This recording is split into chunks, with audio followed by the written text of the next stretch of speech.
Bonjour, je suis Marc Fay, réalisateur du film Yabon en sélection officielle Perspective cette année.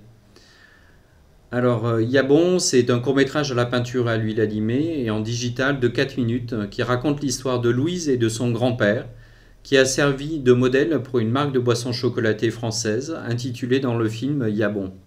Yabon est une référence à la publicité Banania de l'affichiste Giacomo De Andri, mais c'est aussi un hommage à une caricature de Philippe Honoré, mort dans les attentats de Charlie Hebdo en 2015.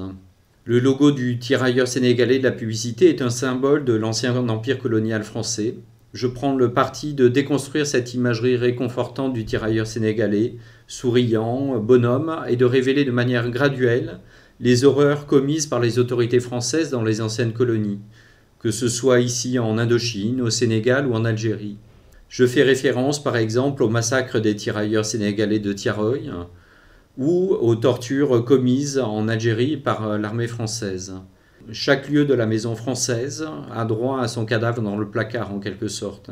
C'est le propre de l'histoire des anciennes colonies, qu'elles soient françaises, anglaises, belges, portugaises entre autres, mais aussi je pense de toute forme d'impérialisme dans le monde.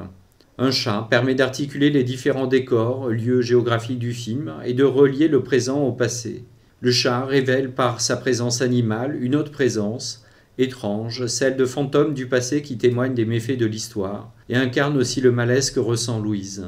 D'un point de vue narratif, il me permet d'amener un propos à la fois poétique et politique. Le film critique en toile de fond les débats nauséabonds autour de l'identité nationale ou les tentatives de réécriture des manuels scolaires au profit d'un grand récit national.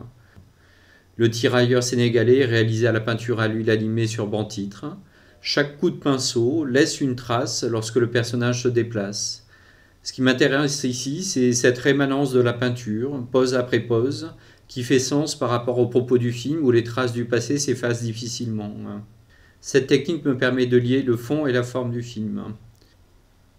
Le film est aussi l'histoire d'une rencontre avec Thibaut Boedjoro, artiste peintre, qui a collaboré avec moi à l'élaboration de l'univers visuel, sans oublier l'ensemble de l'équipe et partenaires du film, à qui je dis un grand merci. J'espère que vous serez sensible à l'univers du film et vous souhaite un très bon festival d'Annecy. À bientôt, au revoir.